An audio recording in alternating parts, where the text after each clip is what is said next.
All right. Good evening, folks. Welcome to Monday Night Law and Kirk's Law Corner.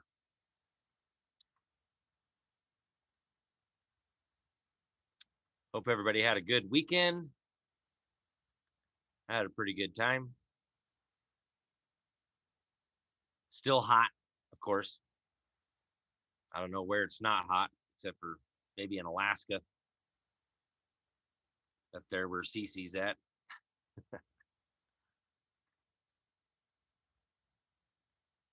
Hi, Jacqueline. Hi, Diesel D's. How are you, brother?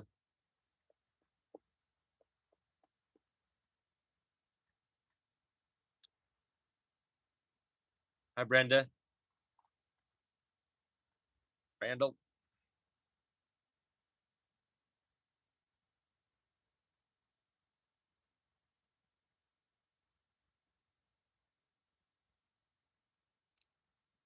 Hi, Scott.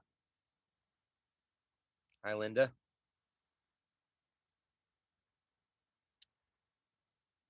Howdy, Katrina. Thank you.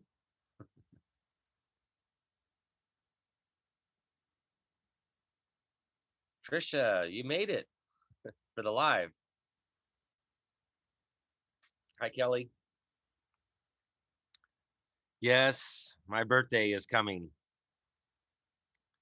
This coming Sunday.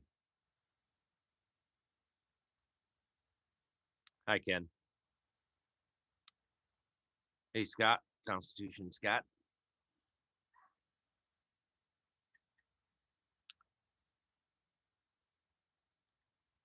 I was born, not birthed, just so y'all know. It's my day of creation. Well, actually the day of creation would have been approximately 9 to 10 months earlier because I was a late being born. Feel sorry for my mom on that one.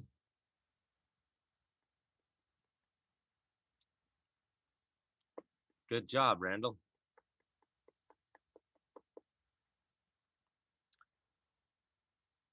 Oh, yep, I'm a Cancer.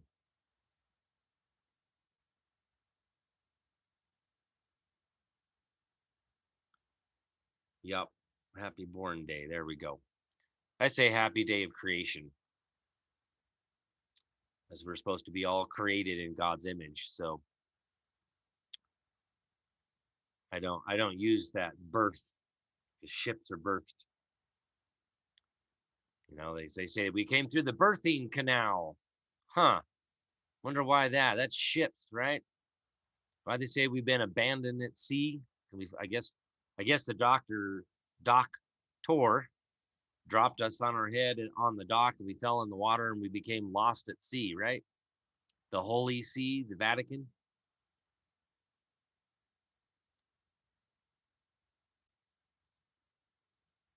Not sure, Brenda. Not sure why I was named Kirk, but I haven't gotten that information. I should ask my mom about that. So, this is that word salad, the trickery, the scheme, scam, and fraud of the bar, right?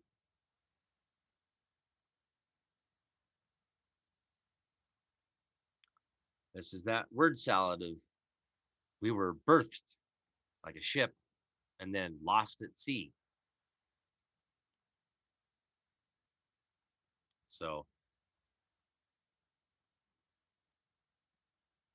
yeah, I could care less pretty much about any class action lawsuit, considering grievances are supposed to go to the legislature and would be a political argument, not a judicial one.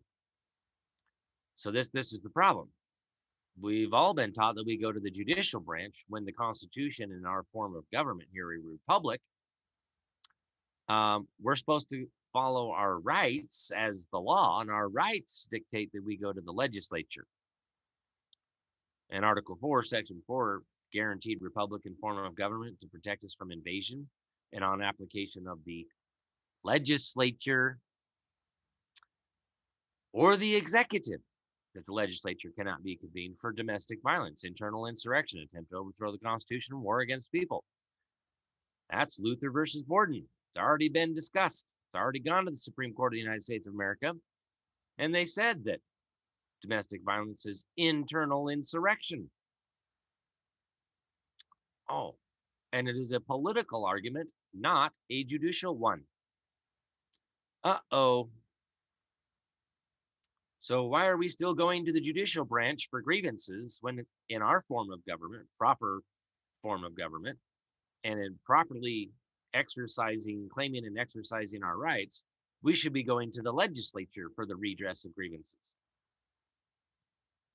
Why are we not following due process of law? I mean, that's the supreme law of the land, supreme due process of law, because that's what law of the land literally means due process of law. It is the process that is due. So why are we not following the process that is due that's ordained and established as the supreme law of the land here? Something seems a little off. Somebody's not following the law, not the code. Remember, code, C-O-D-E, does not spell law, L-A-W. I don't know why some people have a hard time with that. I don't get it. You're not of sound mind. You must be insane, totally incompetent to speak on anything regarding law if you start citing code as law, because the code is not law.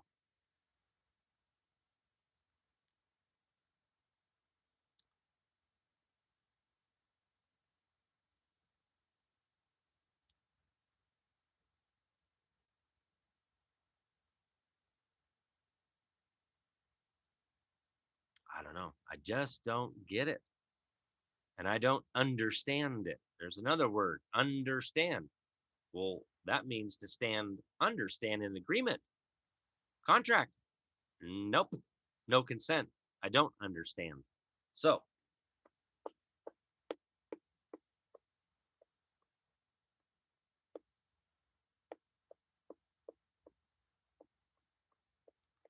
right?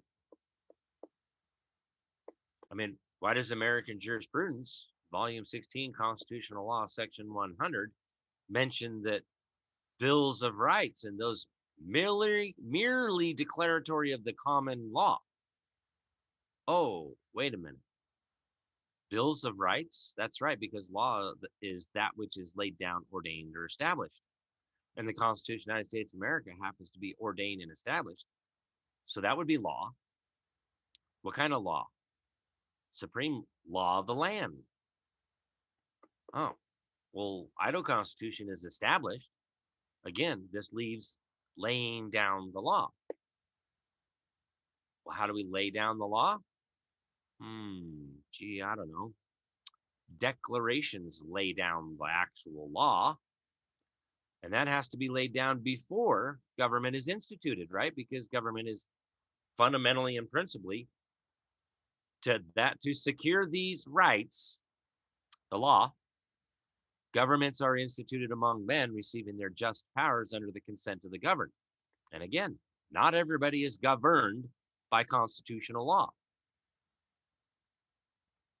People in the private, a man, pursuits between a man and a man is at the common law, at law, not in law.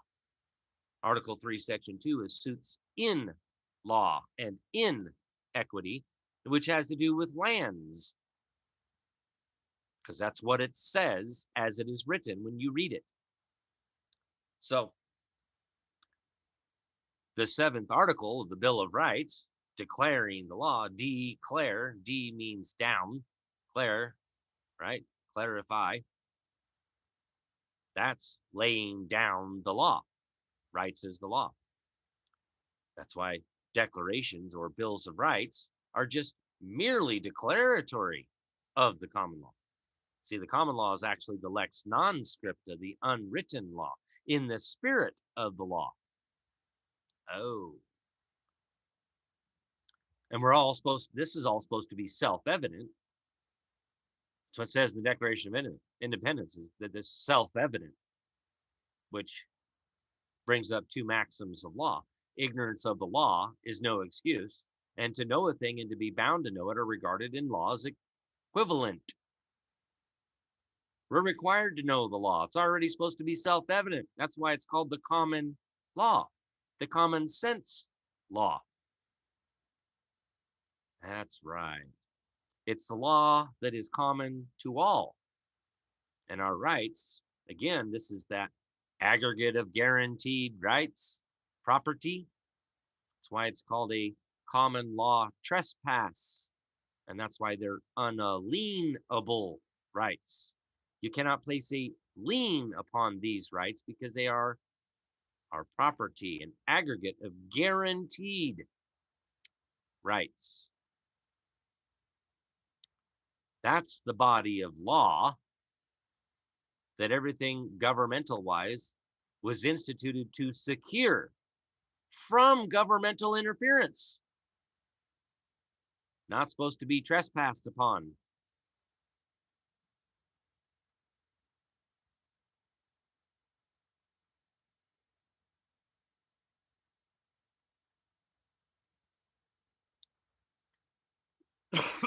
So,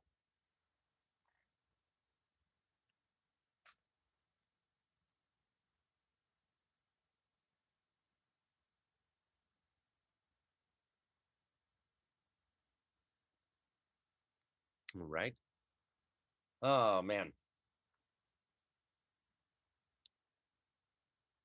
So, we're going to jump back into that treatise on the Constitution, on the constitutional limits which rest upon the legislative power of the states of the American Union. Now, we were talking about common law stuff back a couple of weeks ago. Let me get this fixed here. Okay. There you go.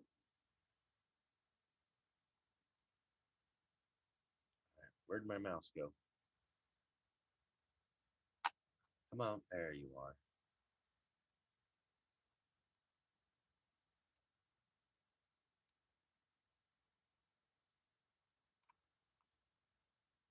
Now, see, this is kind of where we left off, and some of you that have been diligently paying attention or watching these will pick this right back up where we left off. So I backed up just a little bit to help refresh our minds. We were talking about what is the common law and where does it come from, and the English common law, and how the English common law was adopted here. And that's what it says. So far as they had tacitly adopted it as suited to their condition. So when, therefore, they emerged from the colonial condition into that of independence, the laws which governed them consisted first of the common law of England, so far as they had tacitly adopted it and suited to their conditions. Second, of the statutes of England or of Great Britain, amendatory of the common law, which they had in like manner adopted. And third, of the colonial statutes. First and second constituted the American common law. Okay, I didn't write this. So we have the English common law and we have the American common law. Two very distinct bodies of law, because right there as it says, so far as they had tacitly adopted it as suited to their condition. So not all of the English common law was adopted here in America, going clear back to the first Charter of Virginia of 1606.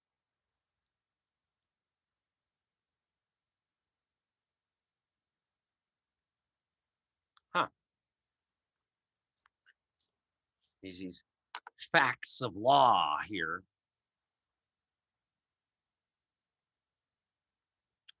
And by this is great part are rights adjudged and wrongs redressed in the American states to this day. Again, they're trying to lead back to how a monarchy works, and they're saying, well, yeah, but that's how we do that. No, That's not exactly how it's done. That's not how we make law in America. We specifically said that the judicial branch and the executive branch do not have the power to make law. And then the legislature was granted the power to make law by and through conventions. Other than that, they make policy, not police, but policy. Now they'll call it, oh, well, it's statutory law. Well, no, yes, and no. What they're doing today is not even statutory law because it's supposed to be made through a convention. And then all they're doing is sitting here making amendments to the code. Going back to Peterson versus Peterson, the Idaho Code is not the law. So it's not the law. So how are you in the legislature here in Idaho or anywhere else making amendments to the Idaho Code or to the code in your individual state there? How is it the legislatures are making amendments to the code when supposedly, according to Peterson versus Peterson, the Idaho Code is not the law, but it's supposed to be prima facie evidence of the law. And it's not a codification thereof, but we're just saying it's prima facie evidence of the law. Wouldn't the legislature have to actually amend the law in order for the statute, right? They'd have to make amendments to the statutes in order for the Idaho Code Commission to change the Idaho Code to reflect the amended portion of the statute. But they don't. You read these bills that they push through here, and it says, oh, we're amending the Idaho Code. We're amending this title and section of the Idaho Code to read this. No, you would have to amend the statute first. But see, this is the scheme, scam, and fraud of the bar who sits in our legislatures and makes this crap up all day long. We're going to amend the Idaho Code. Why are we amending the Idaho Code?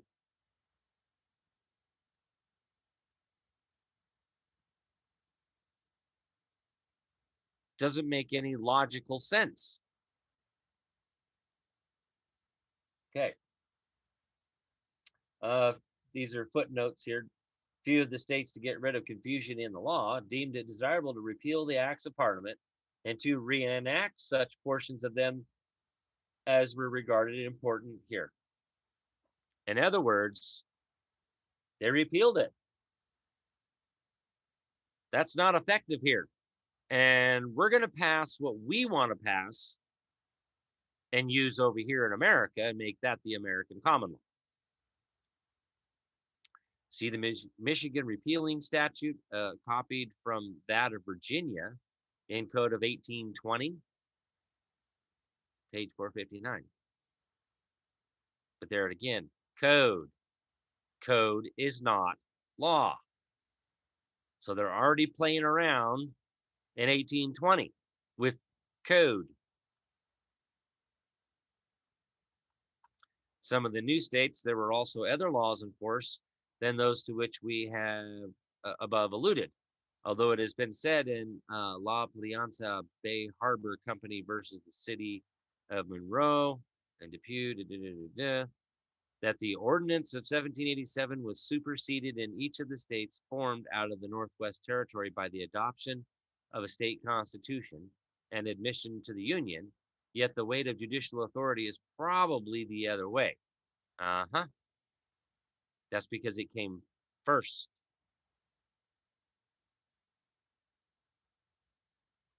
The law of creation cannot be subverted. We are essentially, the way that works is whatever the law of creation is, that is the limitations. Go back to Hale versus Henkel. You can't supersede the law of your own creation, which is precisely what Joseph Story talks about in the commentaries on the Constitution by Joseph Story. as well as the Law of Nations written by Emery Vattel. That's actually the one I was really meaning to cite.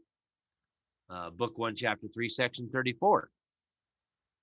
That the legislature does not have subject matter jurisdiction over the fundamental law or the Constitution, because that is the laws of its creation.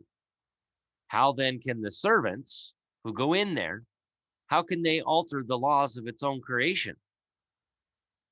Can't do that.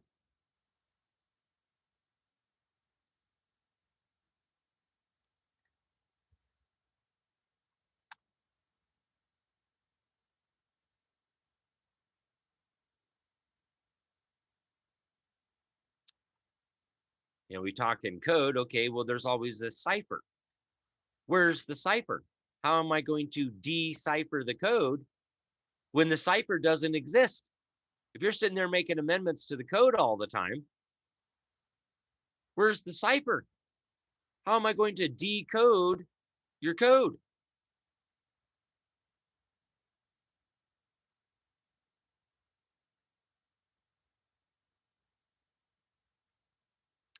Let's see. It was held that the provisions of the ordinance that the navigable waters of the territory and the carrying places between should be common highways and forever free, was permanent as obligation and could not be altered without the consent both of the people of the state and of the United States, given through their representatives. It is an article of compact. And until we assume the principle that the sovereign power of a state is not bound by compact, this clause must be considered obligatory. Remember, who makes up the state? The people do. The people have sovereignty. Citizens are those that are bound by the Constitution. Again, going back to the laws of nations and reading what a citizen is. What is the definition of a citizen? Those that are bound, Article 6, Clause 3.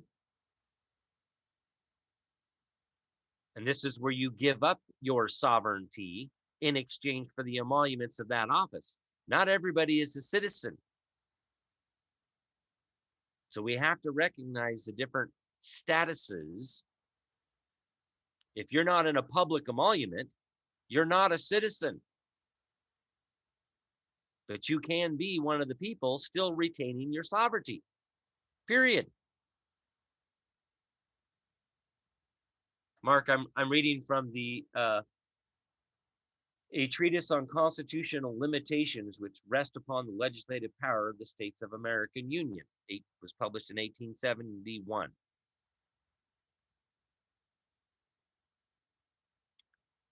So again, bound by compact. There's that word, bound. And again, let's reread that. It says, and until we assume the principle that the sovereign power of a state is not bound by compact, this clause must be considered obligatory.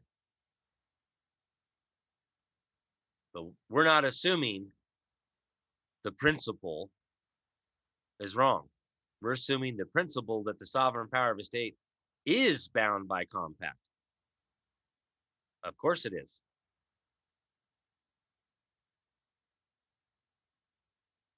So Mark, I actually just came across this not too long ago, and it's actually a compilation of reiterating like the commentaries on the Constitution by Joseph Story, the Laws of Nation written by Emery Vattel. It cites that stuff in here all over the place. So again, it's more of a reiteration of what is in what was written in the Law of Nations and the commentaries of the Constitution by Joseph Story. Cites it all over in here. So now we're going to get into this particular section here coming up, page 28. This is page 26. Talks about the sovereignty of the people. So this ought to be an interest. This is kind of where we left off.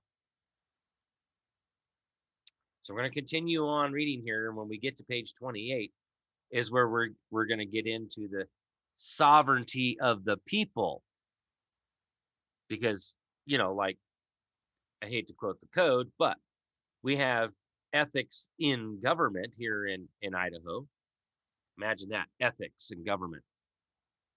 Title 74, subsection 201, the people of the state of Idaho, and notice that's the people of the state of Idaho, in creating the instruments of government that serve them, do not yield their sovereignty to the agencies so created.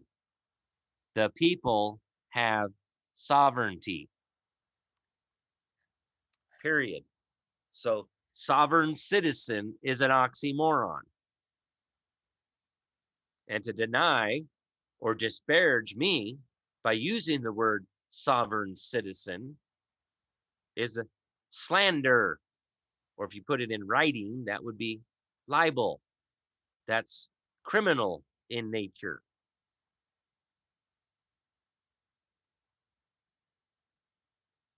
You know, the Ninth Amendment says that we're not supposed to deny or disparage other rights retained by the people. And that's exactly what sovereign citizen, using that term, which is shit made up by the CIA and pushed by what? Southern Poverty Law Center, who the head cheese over there got busted a few years ago. Yeah, that's a real winner for you over there. Keep citing that Southern Poverty Law Center.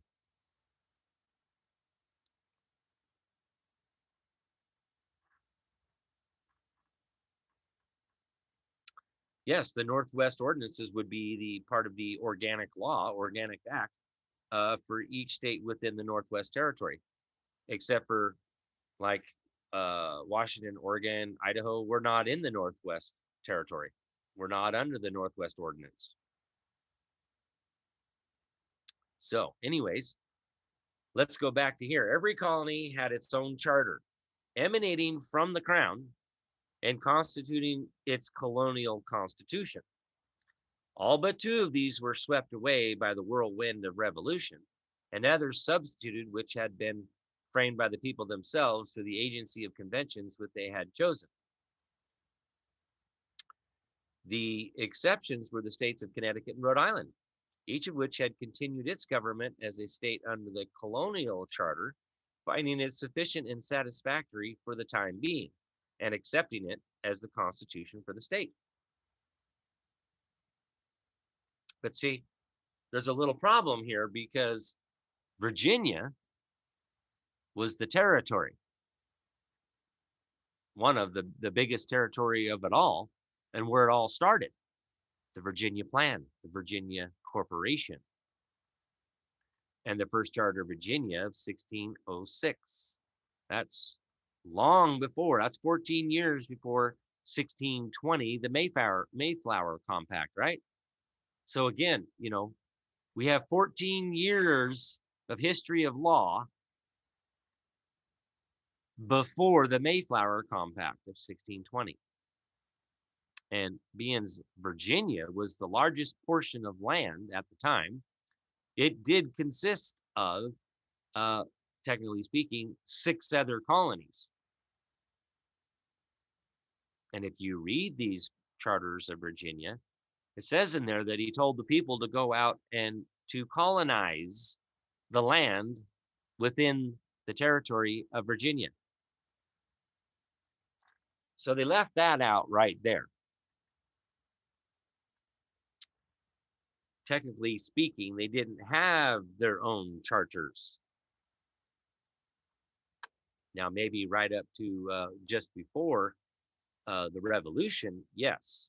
But even then, they still were in the territory of Virginia and under the control of Virginia, back to the original law of creation of Virginia. So, new states have since, from time to time, formed constitutions either regularly in pursuance of enabling acts passed by Congress. There we go. That would be that organic act for the territory of Idaho pursuant to Article 4, Section 3 of the Constitution of the United States of America. Right, Mark? Most people don't know that.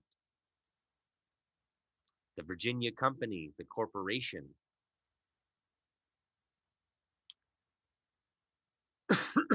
So, or irregularly by the spontaneous action of the people or under the direction of the legislative or executive authority of the territory to which the state succeeded. Where irregularities existed, they must be regarded as having been cured by the subsequent admission of the state into the Union by Congress. That's right, had to be approved to join the Union.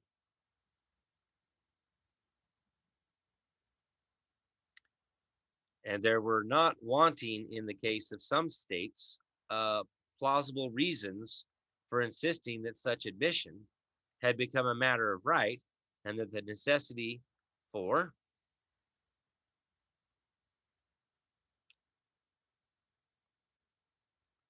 enabling act by Congress was dispensed with by the previous stipulations of the national government in acquiring the territory from which such states were formed. Some of these constitutions pointed out the mode for their own modification. Others were silent on that subject, but it has been assumed that in such cases the power to originate proceedings for that purpose rested with the legislature of the state as the department most nearly representing its general sovereignty. And this is doubtless the correct view to take on this subject, and I totally agree, because Article 4, Section 3 is the way we guarantee our Republican form of government, that Congress creates the enabling act and sets up the form of government, sends out delegates, and sets up government in the territory and says, this is a Republican form of government, period. And you can't alter that. It's the laws of its creation, the organic law. So the theory of our political system is that the ultimate sovereignty is in the people. From who springs all legitimate authority. This is why they made up the term sovereign citizen. So they can deny and disparage us. So that they could deny this power. And notice that it says from who springs all legitimate authority. We'll have to read the footnote on this one, number 3. The people of the Union created a national constitution and conferred upon it powers of sovereignty over certain subjects.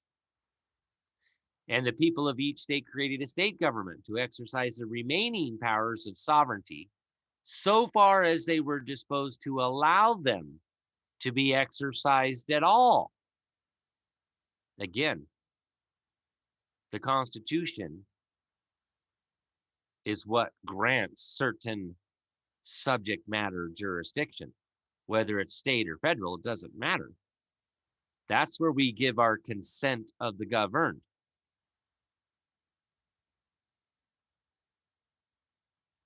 See, by the Constitution which they establish, they not only tie up the hands of their official agencies, but their own hands as well, right? And neither the officers of the state nor the whole people as an aggregate body are at liberty to take action in opposition to this fundamental law.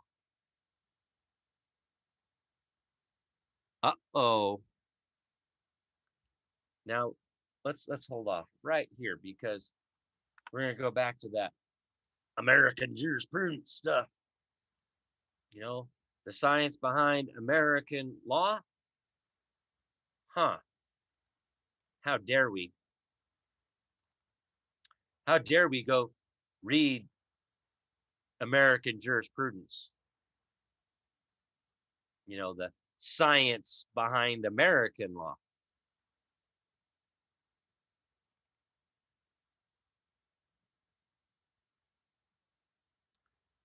Because, see, here we're talking about fundamental law. And again, the Law of Nations written by Emery D. Vattel talks about the same thing, that this is the fundamental law. the laws of its creation. They cannot alter this. It's exactly what it's saying right there. But let's start right at the beginning, volume 16. Now notice this is August of 2017 update. This isn't some old stuff. Okay, this is back when I went to the law library in 2017 and downloaded this. Okay.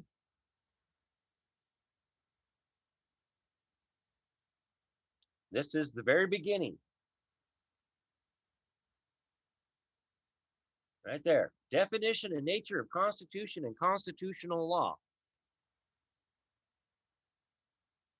As used herein, the word Constitution means a declaration of fundamental laws or principles for the government of a nation or state. It's for government. Right there. That's the statement of fact of the very first sentence. A constitution represents the supreme written will of the people regarding the framework for their government. Where a constitution asserts a certain right, or, here we go, lays down a certain principle of law or procedure, it speaks for the entire people as their supreme law. This is law. And it is the paramount authority for all that is done in pursuance of its provisions. Due process of law. A constitution thus embodies fundamental values and articulates the citizens' common aspirations for constitutional governance and the rule of law. A state constitution is likewise the supreme written will of the people of the state regarding the framework for their government and is subject only to the limitations found in the federal constitution, because that's the supreme law of the land. Although a constitution may be either written, as in the case of the United States, or unwritten in the case of Great Britain, the word constitution, as applied to the organization of our federal and state governments, always implies a written document, which is understood. Again, there's that understood, understand, stand in agreement, to have been enacted by the direct form of their government and defining the powers of the several departments within it, thus creating a fundamental law which is absolute and unalterable, except through an amendment by the people from which it emanated. In other words, it has to be done by the people who did it and in the same exact manner as it was created, which means the legislature doesn't have the authority to just arbitrarily create a bill and alter the Constitution, the fundamental law. This goes right back to Law of Nations, written by Emer D. Vattel, Book 1, Chapter 3, Section 34.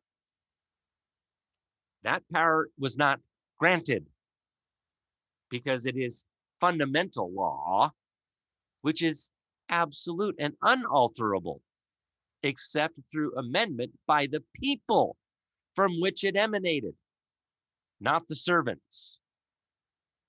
Servants do not have the power to alter that which was created. You cannot alter your own laws of your own creation.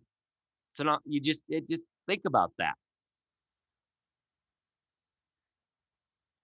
Constitutional law, which deals with the interpretation and construction of constitutions and the application of this fundamental law to statutes. So we're supposed to be interpreting whether or not the statutes come in conflict with the Constitution, not interpreting the Constitution and say, well, that's the Constitution actually means this. No, the Constitution says what it says as it is written, and it is absolute and unalterable. You can't change definitions of the words that were written in the Constitution when it was written? No. So, an application of this fundamental law to statutes and other public acts, because of the American governmental system, occupies an extremely important position in the jurisprudence of this country. Because constitutions in this country, rather than stating inflexible specific rules of conduct, contain broad principles capable of accommodating societal changes, because it's a process. The process to bring the governor into being, the process to bring the president into being, the process to bring Congress into being. But they're still principles, and principles can't be altered. That's why it's absolute and unalterable. Like the plus sign, the minus sign, the equal sign, the multiplication sign. That's absolute and unalterable. Or you would totally destroy the law of creation of mathematics if you tried to alter those principles. That's what a principle is. And the principle dictates the correct answer every time, regardless of your opinion or feelings.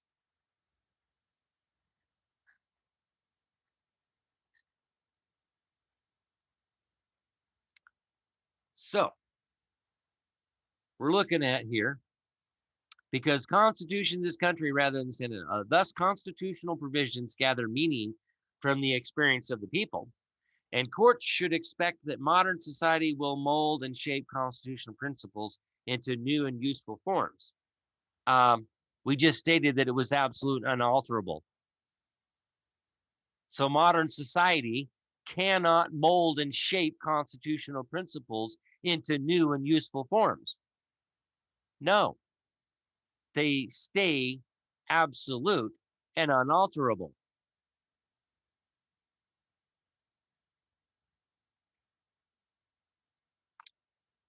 All right. Now here's the next one. I'm going to go to number 2 because that's right. It's not fluid.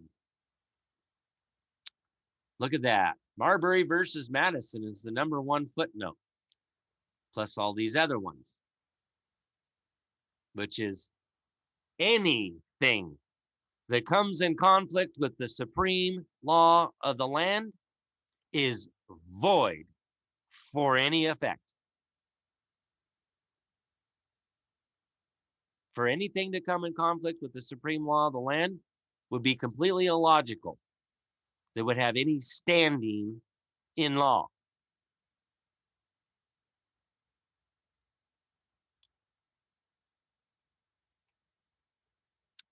Now, we're going to go to section 2, distinction between constitutions and statutes.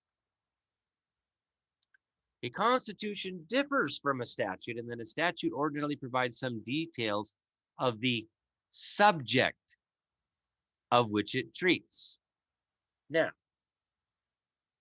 this goes right back to what it talks about right there.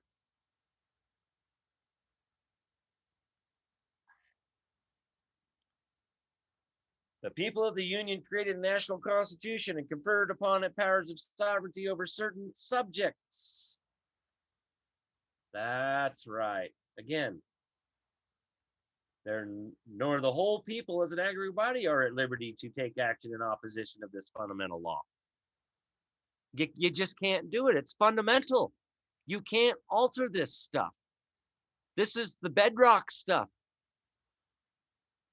I mean, try digging up and altering the bedrock under the foundation of your house.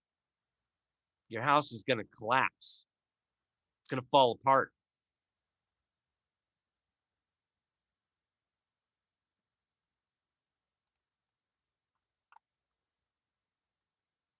Whereas the Constitution usually states broad general principles and builds a substantial foundation and general framework. Again, there's that general framework. Isn't that what we're talking about here? The substantial foundation and general framework of the law and the government. Oh, wait a minute.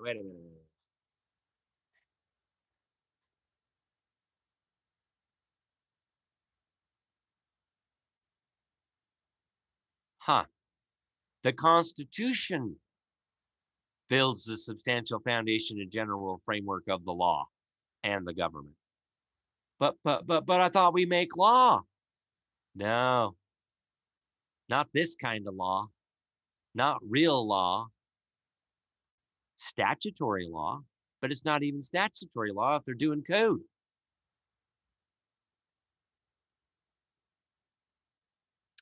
But look, the Constitution is the framework of the government containing the general principles upon which the government must function, intended not merely to remedy existing conditions, but to govern future contingencies. It is a compilation of fundamental laws of the jurisdiction and embodies principles upon which the jurisdiction government was founded. A constitution is made for the people and by the people, and is above all an embodiment of the will of the people, deriving its force directly from the people themselves. That's sovereignty. The people, and is above all an embodiment of the will of the people, deriving its force directly from the people themselves. Now, in contrast or contradiction here, statutes, by contrast, are enactments and rules for the government of civil conduct, for the government of civil conduct. Let me repeat that again. Statutes, by contrast, are enactments and rules for the government of civil conduct, promulgated by the legislative authority of a state. They have to have subject matter jurisdiction.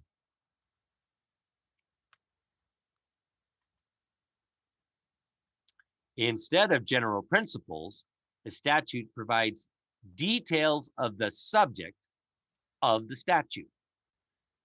So where we go back to like the report of the Commission on Unalienable Rights, that are, American Jurisprudence, Volume 15, Civil Rights, Section 2, that natural rights and civil rights have absolutely nothing to do with the establishment, support, or management of government. There's another American jurisprudence that's already gone to court, already been to the Supreme Court, it's already been ruled on. It's a fundamental principle of our form of government that our rights have nothing to do with government. They don't have subject matter jurisdiction. And back to the report on the Commission of Unalienable Rights, it is outside of the sphere of governmental control. You don't have subject matter jurisdiction over our rights. How in the hell are these people out there dictating to the people they have to get a vaccine? They can't. That power doesn't exist.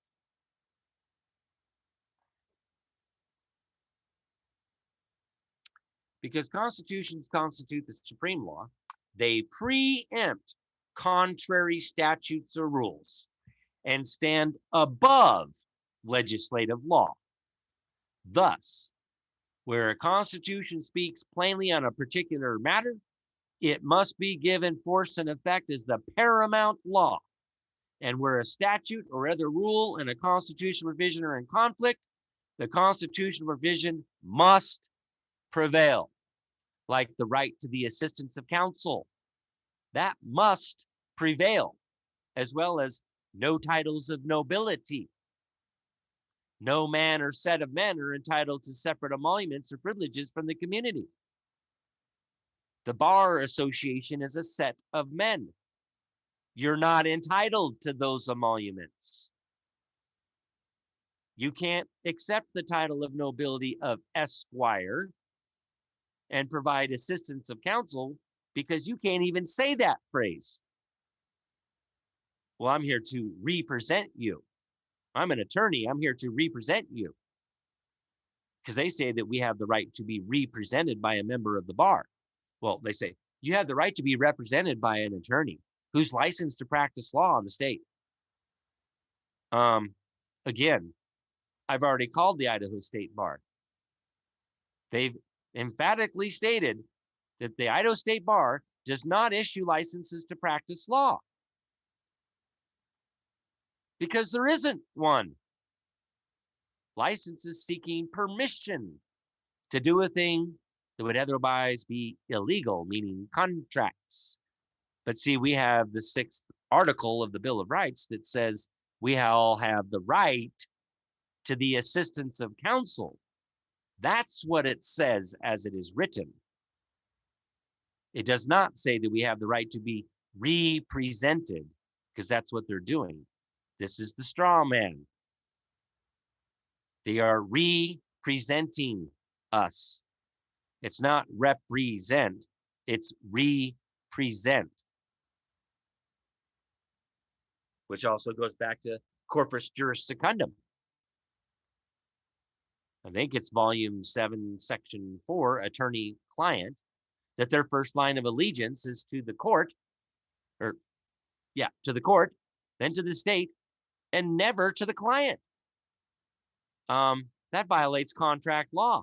Where's the full disclosure?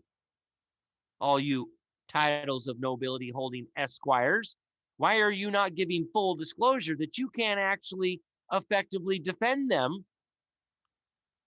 Because it's a conflict of interest. Your duty is to the court and to the state and never to the client. And that your clients are considered wards of the state under Perenne's Patriae from England, which should have no effect here in America because we separated from that crap in 1776. Or did you not get taught that in law school? They didn't teach you the law in law school? Maybe you ought to go back and take that knowledge you did learn and sue the crap out of the law school for failing to teach you the law. Where's the full disclosure when you enter into a contract with an alleged client that you're not actually going to effectively defend him because you can't, because you're bound by the bar code and not his rights? Because that's why you have to remove yourself from a case when a client demands that you make arguments based on what his rights are. And you go, I can't make those arguments. He's asking me to make arguments that I can't make because I'm restrained by the bar code.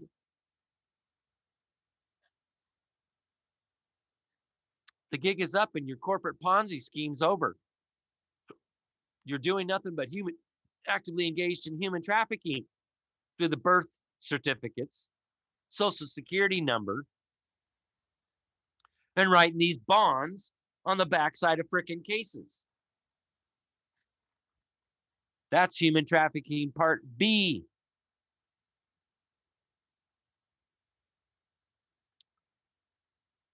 So, apparently, American jurisprudence, these guys with Juris Doctorate, not Juris Doctors, it's a doctorate for you morons out there. Not the good people here, not the patriots. Love you guys. I'm glad you guys are here and trying to learn this stuff. But here it is. The constitutional provision must prevail. So why aren't they doing that? Because these are kangaroo courts. They don't recognize rights. They don't recognize the Constitution. I don't know how many times I've heard judges and from other people and seeing other judges saying, oh, well, the Constitution it's not valid in here. Really? If the Constitution is the form of our government, how do you even exist? If the Constitution isn't valid in the courtroom, then who the hell are you? And where in the hell are we? Apparently, we're not in Kansas anymore, Toto. Remember, click your heels 3 times. You have all the power. State it 3 times. Make short, clear, concise statements of facts. I have the right to the assistance of counsel. I have the right to the assistance of counsel. I have the right to the assistance of counsel. That shuts them down 3 times. That's the significance of clicking the heels 3 times.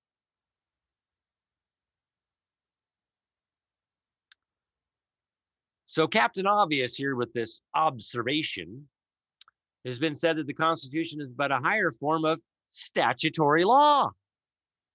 That's because it's man-made law. So that, for example, the state constitution is looked to where a court is searching for statutory law on a subject. This is where we talk about, can you point to that emolument and grunt?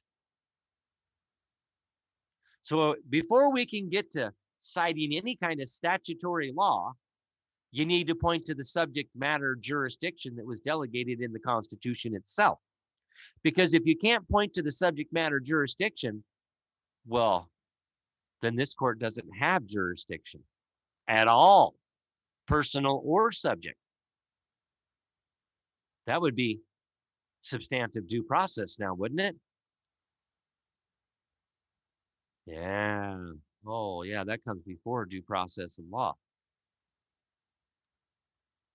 Where is that power substantively? Where's that substantial power coming from? And if you can't point to it, that means it doesn't exist. So that means you're stepping outside of the law of creation of that emolument that they're sitting in. That emolument can't exist.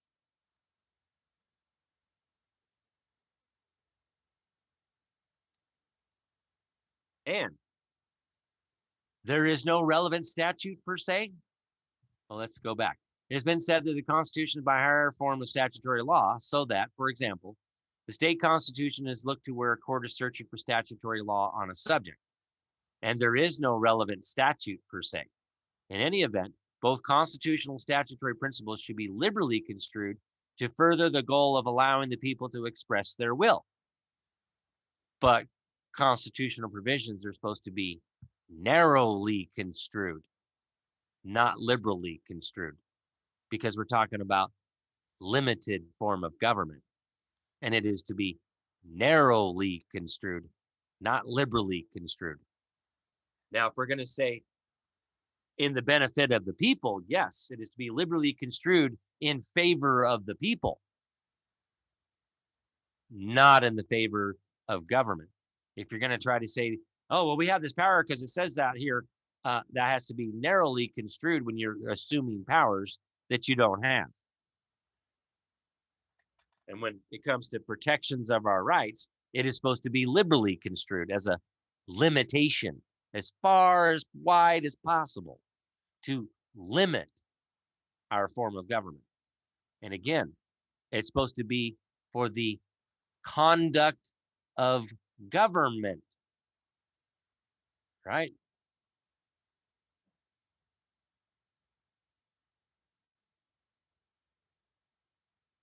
Where is it?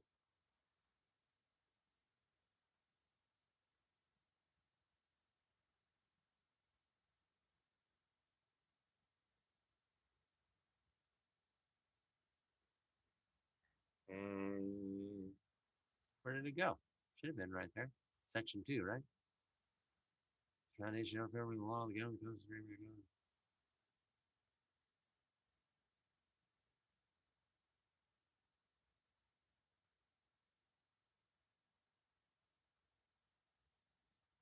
right there. Statutes by contrast are enactments and rules for the government of civil conduct. For the government of civil conduct. But see, that sovereign citizen, no, you can't be exempt from our statutes. Yes.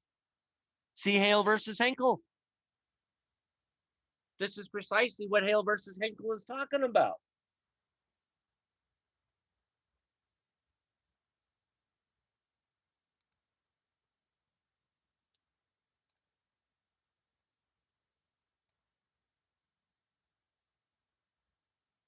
Man, we pull that one up, Just to reiterate, I love Hale versus Henkel because it hammers the crap out of this. Makes it very you know, very clear. And I've used this case in court before.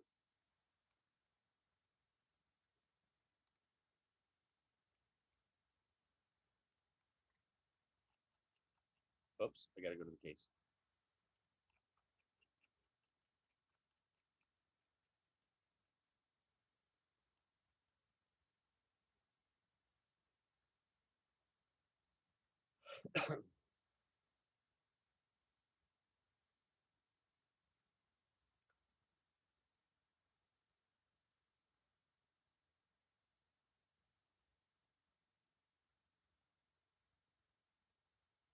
There we go. Let's see.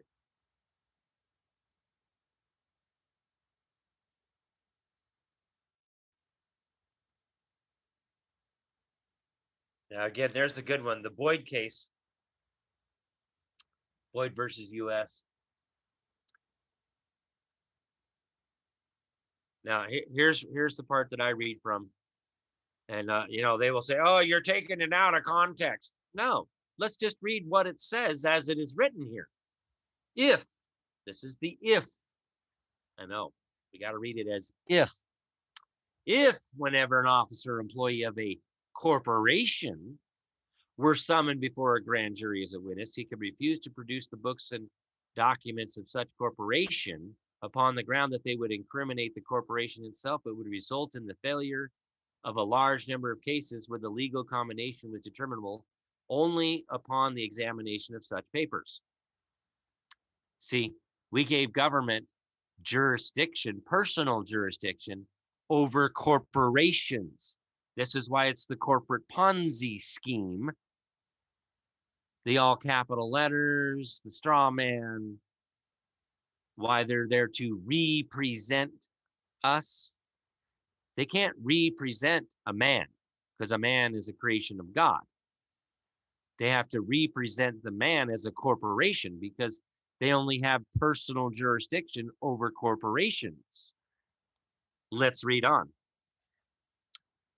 So the result of the failure in a large number of cases, conceding that the witness was an officer of the corporation under investigation. So the corporation is under investigation. And that he was entitled to assert the rights of a corporation with respect to the production of its books and papers. We are of the opinion that there is a clear distinction in this particular between an individual and a corporation. It is a clear distinction here. It's not muddy. It's black and white. And that the latter, corporations, has no right. That's right, because corporations don't have rights. They're fictions. Only man can have rights. So, we are of the opinion that there is a clear distinction in this particular between an individual and a corporation. The latter has no right to refuse to submit its books and papers for examination at the suit of the state. The individual may stand upon his constitutional rights as a citizen. Well, what about our natural rights and civil rights that are not constitutional rights? Well, that would include all of them as well, too, wouldn't it? And that would be a man, not a citizen. But let's continue on. He is entitled to carry on his private business in his own way. His power to contract is unlimited. He owes no duty to the state or to his neighbors to divulge his business or to open his doors to an investigation, so far as it may tend to criminate him. He owes no such duty to the state since he receives nothing therefrom beyond the protection of his life and property, an aggregate of guaranteed rights. Right. Because his rights are such as existed by the law of the land, long antecedent to the organization of the state, and can only be taken from him by due process of law and in accordance with the Constitution. Now, there are some rights that cannot be taken. That's outside of the sphere of governmental control, them natural and civil rights, which have nothing to do with the establishment, support, or management of government. Political rights and social rights, sure, those are constitutional rights, but we're not talking about constitutional rights when we're talking about natural and civil rights, because they're not part of the Constitution itself. They're long antecedent to the formation of the state. They came before. But see, this is why Declaration of Independence says that to secure these rights, governments are instituted. Why Ethics in Government says the people of the state of Idaho, in creating the instruments of government that serve them, that's what makes them all servants, and it makes us the masters. Do not yield our sovereignty to the agencies so created, which goes right back to that treatise. But let's finish this Hale versus Henkel before I go back. His rights, necessities, law, land, and assent to the organization of the state can only be taken from him by due process of law and in accordance with the Constitution. Among his rights are refusal to incriminate himself and the immunity of himself and his property from arrest or seizure, except under a warrant of the law. That's the Fourth Amendment in Boyd versus U.S. that really hammers that home. He owes nothing to the public because he's in the private, so long as he does not trespass upon their rights. Sovereign citizen is shit made up so they can deny and disparage other rights retained by the people.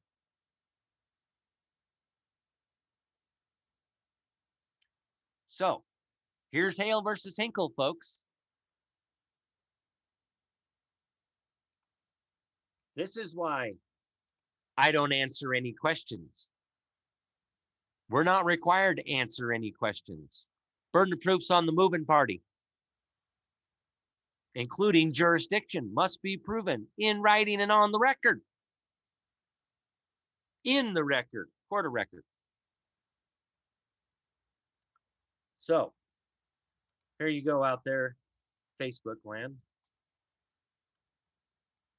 I'll just, from Justia, you can get that right there.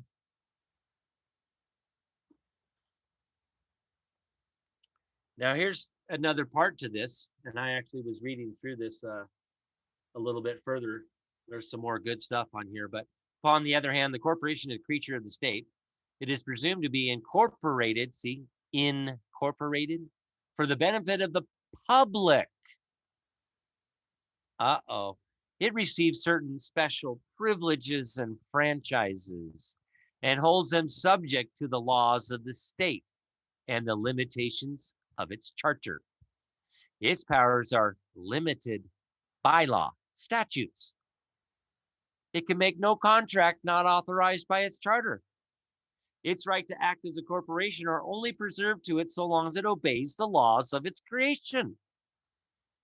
There is a reserved right in the legislature to investigate its contracts and find out whether it has exceeded its powers. It would be a strange anomaly to hold that a state, having chartered a corporation to make use of certain franchises, could not, in the exercise of its sovereignty, the people, inquire how these franchises had been employed and whether they had been abused, and demand the production of the corporate books and papers for that purpose. So, St. Luke's here in Idaho, making a policy that says that our employees have to be vaccinated. Your policy is in violation of the laws of your creation. You can't have a policy that violates our rights, because Article 11, Section 8 of the Idaho Constitution says you can't do that. And that's the law of creation of the state. And that's the supreme written will of the people. So what do?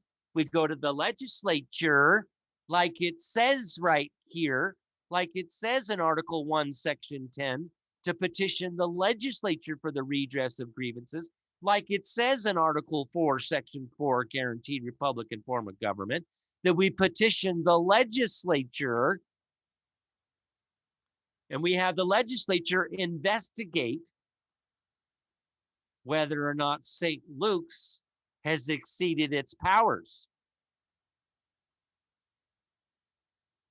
And if it has, we can revoke your privileges and franchise to do business because it's a privilege to do business in our community. This is how our rights work. Because remember, constitutional provisions stand on a higher plane than statutes.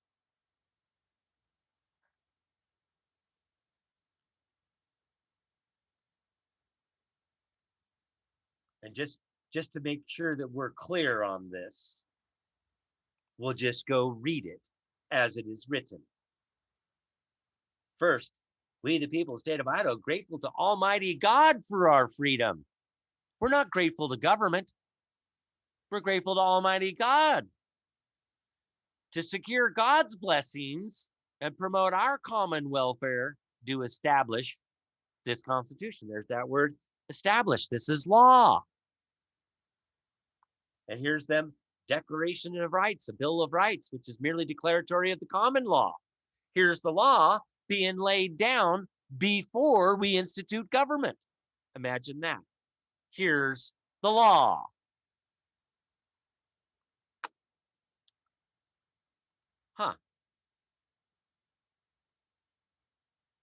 All men are by nature free and equal and have certain, should be unalienable rights, among which are enjoying and defending life and liberty, acquiring, possessing, and protecting property, pursuing happiness and securing safety.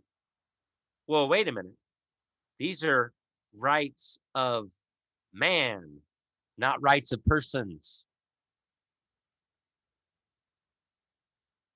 Okay? Now, here we go. All political powers inherent in the people. Government is instituted for their equal protection and benefit. Goes right back to Hale versus Henkel. And they have the right to alter, reform, or abolish the same whenever they may deem it necessary.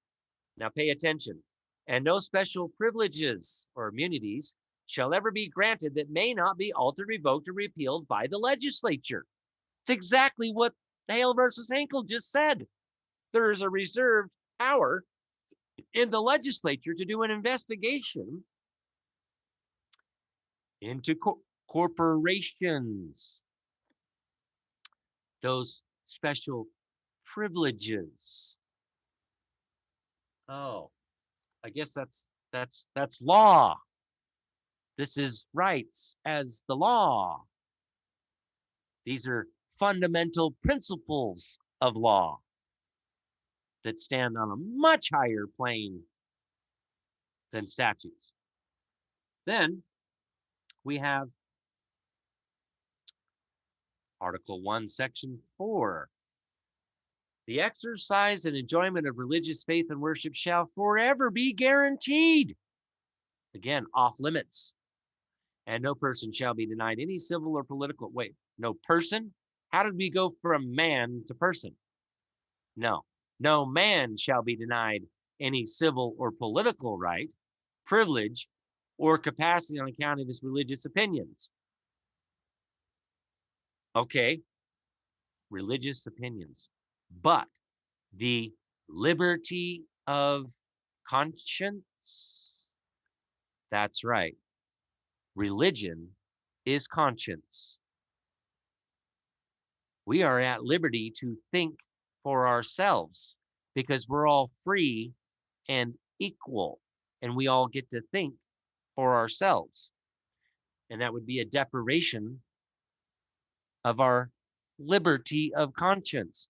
To deny that right, that would be a common law trespass. You're trespassing on my property. Get off of my property. Now that we've covered those little enumerated powers and rights of the people. Oh, wait. We want to go to Article 1, Section 10 real quick, because that's in conjunction with Article 1, Section 2.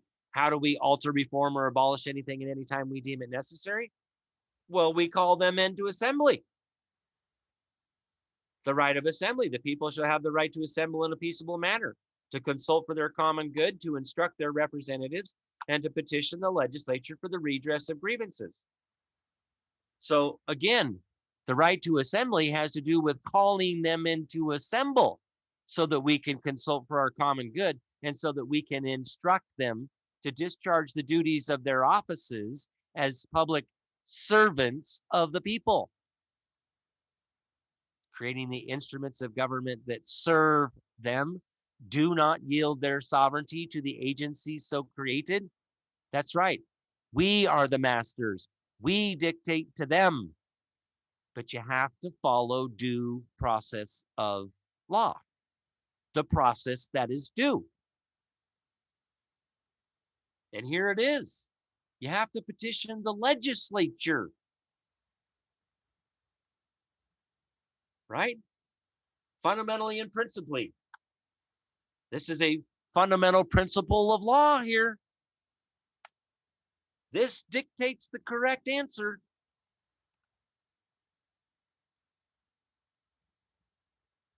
Again,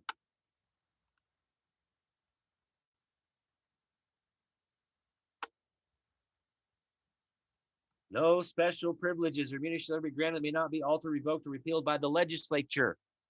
The executive branch doesn't have that power. They don't have subject matter jurisdiction. It's right there.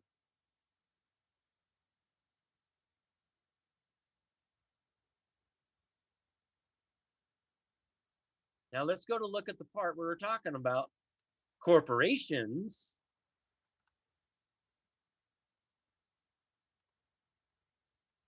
Uh-oh. Public and private. So even if you try to claim you're private corporation, it doesn't matter because this is the supreme written will of the people. These are our property, our rights. You cannot trespass upon them. You're the servant, employer. Oh, let's have it. Policy power, because that's what that says. Right of eminent domain and policy power reserved.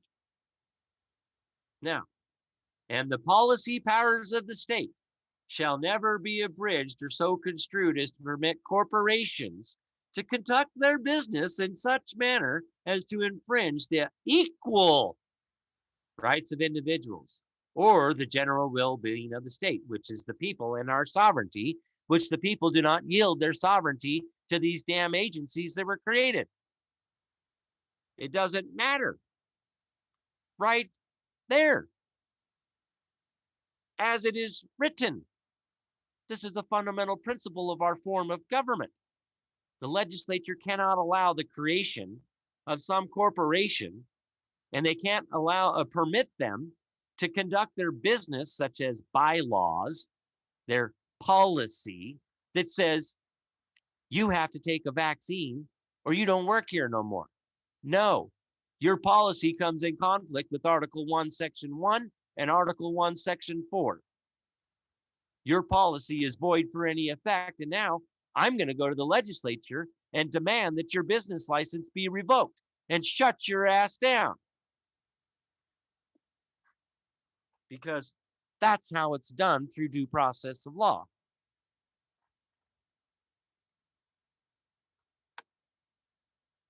Again, right there. It is presumed to be incorporated for the benefit of the public. It receives certain special privileges. There shall be no special privileges or immunities granted that cannot be altered, revoked, or repealed by the legislature. Again, right there. And holds them subject to the laws of the state and the limitations of its charter. Its powers are limited by law. It can make no contract not authorized by its charter. Its right to act as a corporation are only preserved to it so long as it obeys the laws of its creation. So again, here's the laws of creation of government, which limits the legislature from allowing, right, the policy-making powers, because that's what police is, policy. And this is where we say, oh, well, it's police. No, it's policing powers, policy-making powers. It's a three-syllable word. It's policy. C-E-C, policy. Not an armed body of men outside of the army.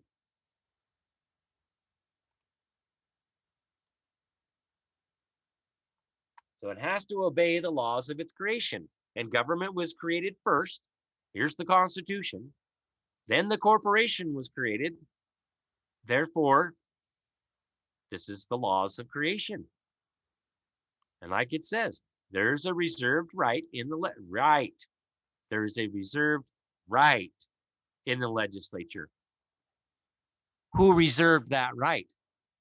Who reserved that power? The people, us. Wake up to this power, folks. We go to the legislature for the redress of grievances. We demand an investigation to find out whether or not, which is pretty self-evident at this particular point, that St. Luke's has usurped its laws of its creation. You cannot make a policy that violates the liberty of conscience and the right to be free from slavery, involuntary servitude. Yeah, granted, it's voluntary servitude because you're getting just compensation when you work there. But nonetheless, the Constitution dictates that you can't make any policy, you can't conduct your business in such a manner that violates our rights. Period. It's a fact of law as it is written. I just showed it. Are we getting this yet, guys? Come on, let's go get them. Again, it would be a strange anomaly to hold that a state having chartered a corporation to make use of certain franchises could, on in the exercise of its sovereignty, inquire how these franchises had been employed and whether they had been abused, and demand the production of the corporate books and papers for that purpose. Now, the ultimate question is wait a minute. Since when does government have authority over our health? How did they create St. Luke's? Uh-oh. They don't have, legislature doesn't have subject matter jurisdiction to create a corporate charter for St. Luke's. Oh, crap. This is more of that bar crap.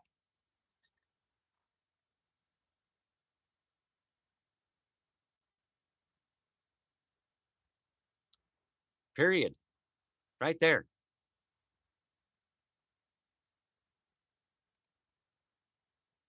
They don't have subject matter jurisdiction over our health.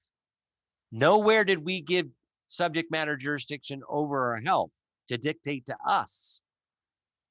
Only corporations. And under the general welfare clause, they're supposed to be dictating to corporations and not allowing corporations to conduct their business in such a manner that contravenes our rights.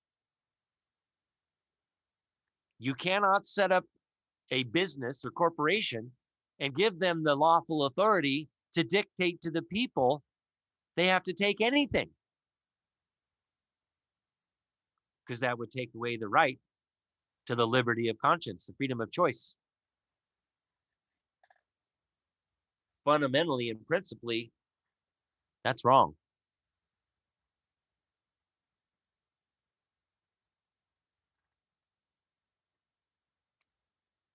So there is no subject matter jurisdiction over our health except for defending it. Remember? Because government was instituted to secure these rights. Oh, that's right. Fundamentally and principally, they're supposed to make sure that no corporation causes injury, loss, or harm to the people.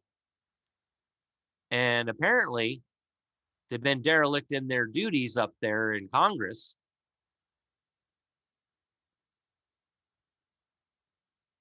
Period. Derelict in their duty. This is treason, folks. There ain't no ifs, ands, or buts.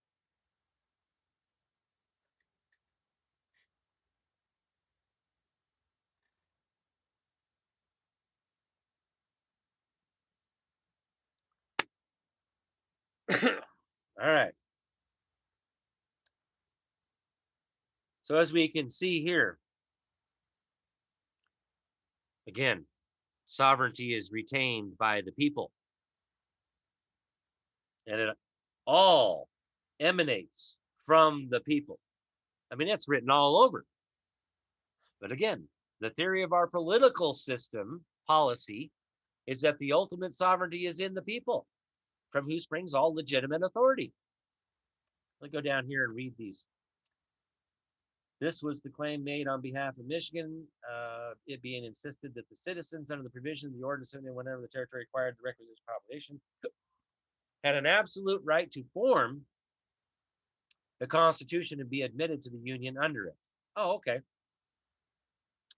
So once we had enough people acquire the requisite population, we had there it is, absolute right to form a constitution and be admitted to the Union under it.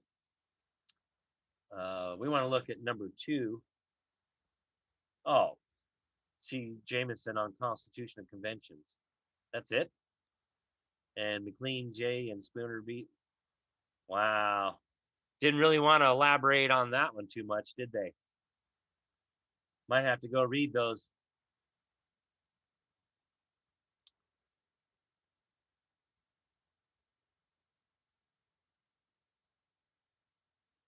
So let's get back to the sovereignty stuff here. What should be the correct rule upon this subject? It does not fall within our province. Consider. What? It doesn't fall within their province to consider? That's right, because they don't have jurisdiction.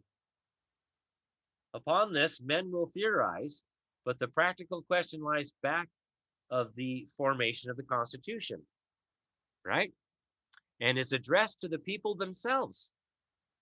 As a practical fact, the sovereignty is vested in those persons, no, people who are permitted by the Constitution of the state to exercise the elective franchise.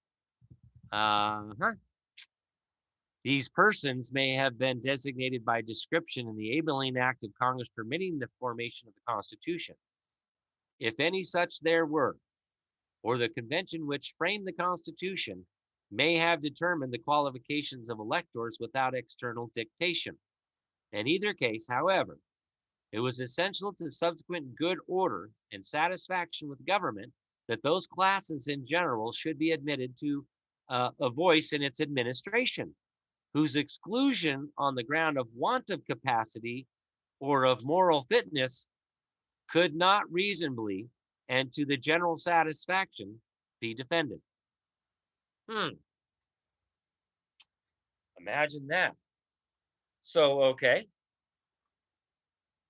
if we're going to say that the people have to be part of the incorporated, well, then none of that would apply to the man in the private, would it? This would be back to the Articles of Confederation. Free inhabitants. Man is free. Oh. Now, I know this can be quite confusing. And a lot of people, Chris and I have taught this about incorporating into the body politic to get these powers. Okay. This is one reason why I did Kirk's Law Corner LLC, because that's incorporating into the body politic, but yet I'm still in the private.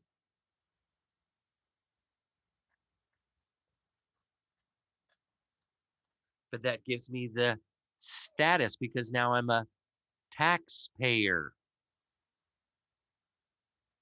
not the scheme, scam, and the fraud of income tax. But they've also made it so that, oh, well, if you register as a voter, you have this power now. Okay, if we're going to say that, let's go with that. Then everybody who registers as a voter is an elector. So that gives you your other sovereignty. But see, there's the other side of all this. God is the sovereign, and God endowed us with those creator endowed rights, right? Back to the preamble. We're grateful to Almighty God for the blessings of liberty. So we have to have a clear distinction between the private side as a man, and the man has the right to carry on his private business as he sees fit, because our right to contract is unlimited, except for pursuant to the law of contracts. That has to be a lawfully obtained contract, full disclosure, meeting the minds. Yeah, those kinds of things. But essentially, you were a free inhabitant unless you were incorporated into the body politic. Then you become one of the people, an elector. And then once you're elected, now you become a citizen. Ah, see how that all works together? And one is not exactly the same as the other.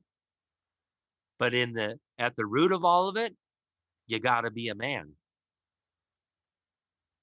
And person in propria persona, in their proper person. Governor is the person. Personificants, personality, the emoluments of that office, that the people in their supreme written will dictate what the emoluments of that person is. The Constitution dictates that.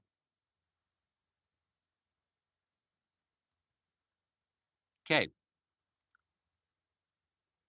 Let's see here, we're talking about different classes in general should be admitted to a voice in its administration, whose exclusion on the ground of want of capacity or of moral fitness could not reasonably and to the general satisfaction be defended. That's right. You don't have the proper status, you ain't got no standing. And let me tell you, them bar members, they know that.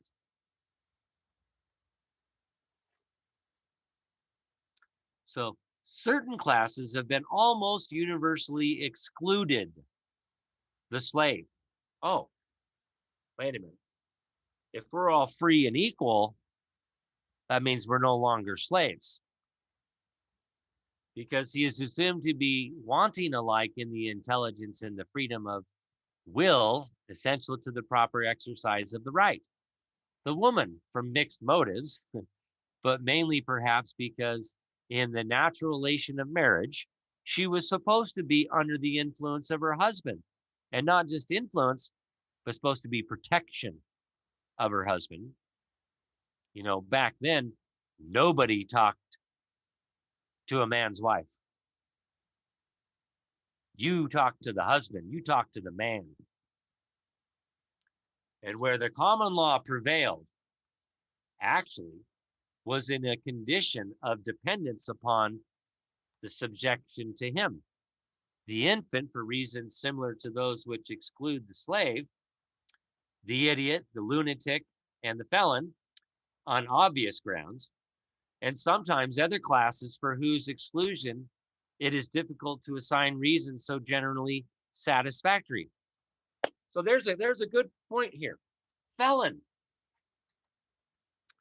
Now, some might say that I'm a felon. But wait a minute. What are felonies? Felonies are murder, rape, kidnapping from the common law. Now, this is where we get into bills of attainder and bills of pains and penalties. You cannot make a statute or what we've done in Idaho code. They made a code that says, oh, if you're convicted of this, you become a felony, first of all. Second, then you lose your right to keep and bear arms. That doesn't follow due process of law. Number two, just exactly how do you think you have personal and subject matter jurisdiction over a man in the private? When the limitation is Article 1, Section 8, Clause 3, foreign and interstate commerce, which is when you go down the rabbit hole and read this code stuff, come to find out the law of creation, the Food and Drug Administration is for the transportation of pharmaceutical drugs in foreign or interstate commerce. So that would only apply to drivers who are operating a motor vehicle out on the streets and highways, transporting that for delivery. This invokes the Fourth Amendment, the right to be secure in our person, papers, houses, and effects. What's in my pocket is none of your business. And you can't make me having something in being in possession in my pocket a felony, because that violates my right of liberty of conscience. I get to have the right to think for myself. Thank you very much. I'm also supposed to be free and equal, which means you can't dictate to me that I can't have this in my pocket. None of your damn business. Keep your nose in your business where it belongs and out of my personal private life, which I wasn't even acting in any kind of business. Because again, Bill of Attainder, bills of pains and penalties, is legislation and punishment. So any legislation out there that just says, oh, well, that's a crime, and here's the punishment for that, is a bill of attainder. You've been attained to pay this bill. This goes back to what I covered with the Declaration for the Causes and Necessity of Taking Up Arms, the Declaration of Independence, the Virginia Declaration of Rights, the Virginia Constitution. Hell, our own frickin' bill, the Constitution itself.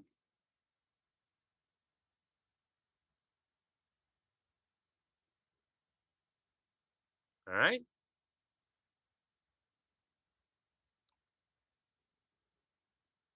Now, what are real felonies?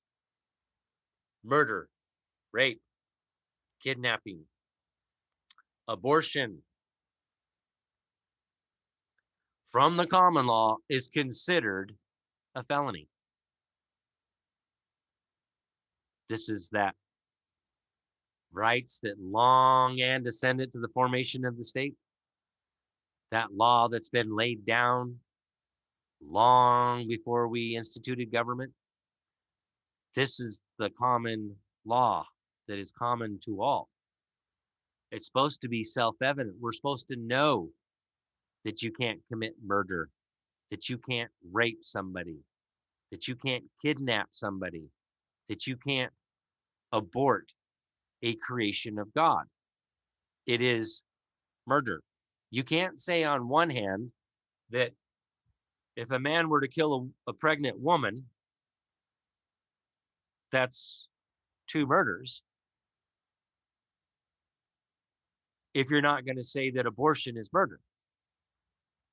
It has to apply equally to all in all situations as a principle. Always the same. Which is why, even in the Idaho Code, says abortion is unlawful and it's murder.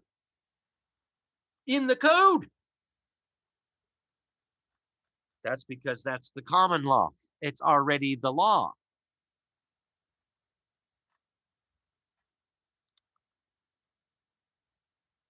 The theory in these cases we take to be that classes are excluded because they lack either the intelligence, the virtue, or the liberty of action essential to the proper exercise of the elective franchise.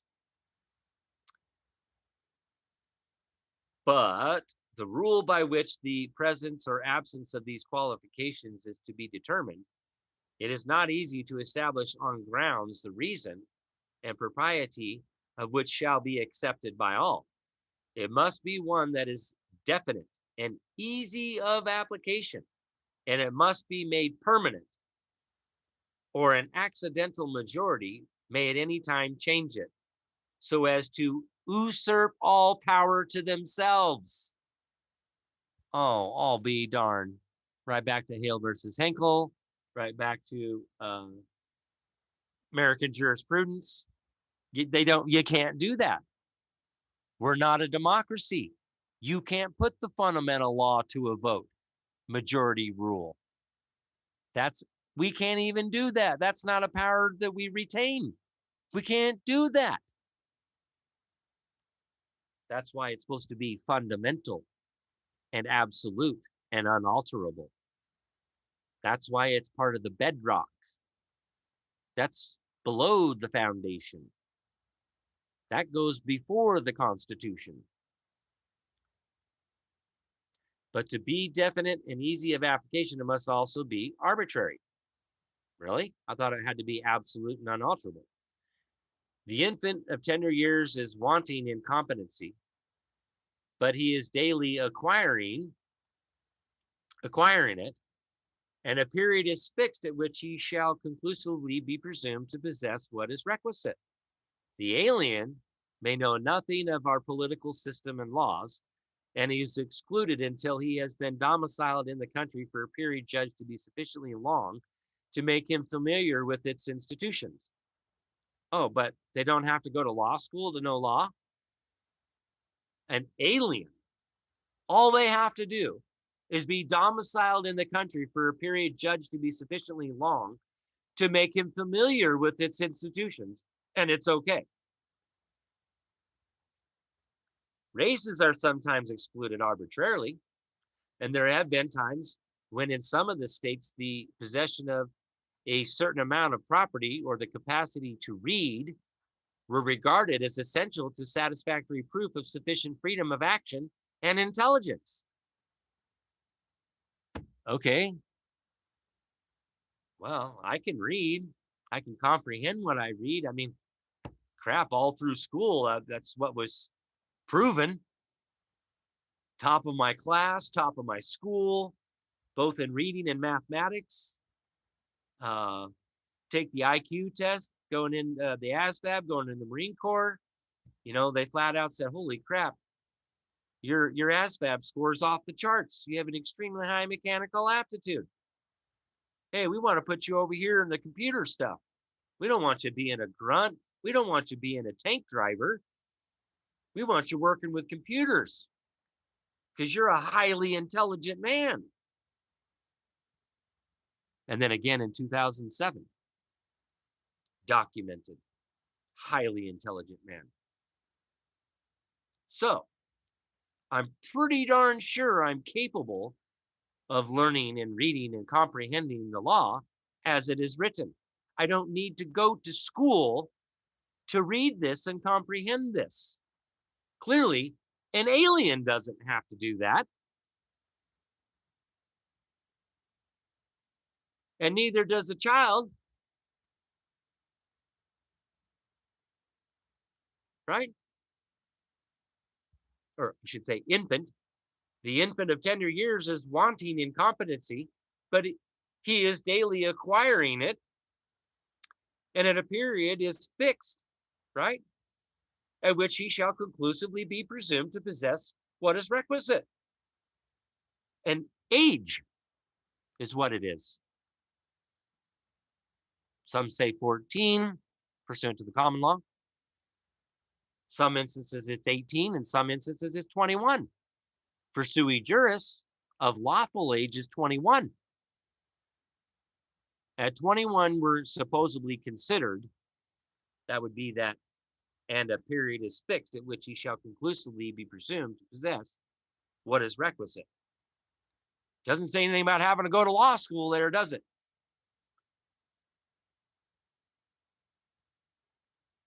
I mean, we're talking about the alien may know nothing of our political system and laws. So that's what we're talking about here. Clearly, we're stating right here that you don't have to go to law school to know the law, to know the political system. That, my friends, is the scheme, scam, and fraud of the bar. The confidence man, the confidence game, the confidence trickery, scheme, scam, and fraud. Oh, well, you didn't go to law school. You don't know the law. You can't practice law. Kick rocks.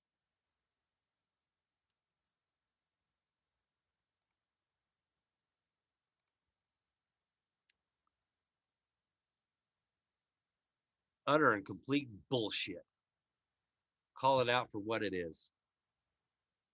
We have the right to the assistance of counsel, and the assistance of counsel is our choice. That liberty of conscience again comes up.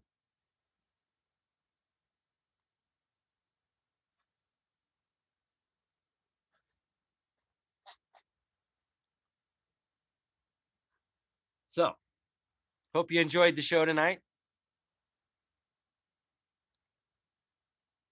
I want to thank everybody for being here. Thank you for your love, your kindness, and your support.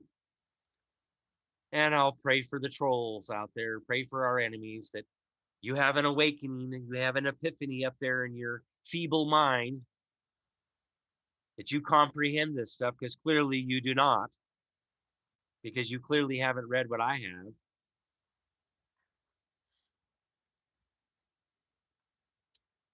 So if you'd like to help support the channels there, you could send over to the office there, 6477 West Fairview Avenue, Suite C, Boise, Idaho, 83704. That would be those, regular way of sending mail through the snail mail, to being the digital side is down, which I may redress my grievances with that. But, you know. So again, folks, I just showed you again that we go to the legislature for the redress of grievances, that we can revoke business licenses for being in violation of our rights. That's where we go, not the judicial branch, not a class action lawsuit to the judicial branch. No, legislature. Okay.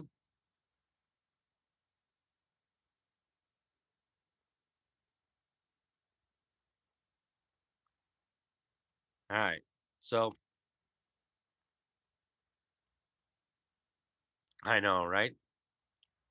Them darn trolls out there. They can keep trying. And it's weird how they're really starting to come out of the closet here as of late. I wonder what the heck's going on there. Must be kind of getting over the target there. And so people are getting worried. I don't know. Maybe all them pedophiles out there, satanic ritualists, you human traffickers, you child traffickers, you adrenochrome lovers. Yeah, you people.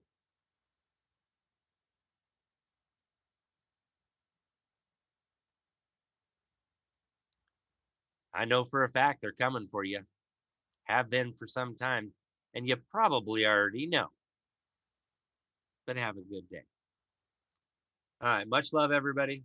Have a wonderful night. And I am leaving to go camping this weekend, so I won't see you Friday. We'll see you back on Monday for Monday Night Law next week. Patreon, we'll see you Wednesday night. All right. And if you want more in-depth stuff and conversation that we don't talk about on here, get over on Patreon and join us for Wednesday night workshop. All right. Patreon.com/Kirk's Law Corner. And don't forget to check out kirkslawcorner.com under the library tab and download them PDFs. Highly recommend. Treatise on Arrest and False Imprisonment. Number one reading. People ask all the time, what should I read? Treatise on Arrest and False Imprisonment. That's the number one thing I recommend everybody read. Okay.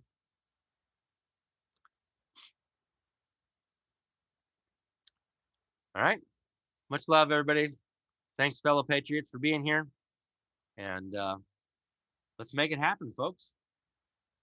Let's take our republic back and start removing these bad actors and start abolishing these corporations that are usurping the laws of creation. All right. Good night, everybody.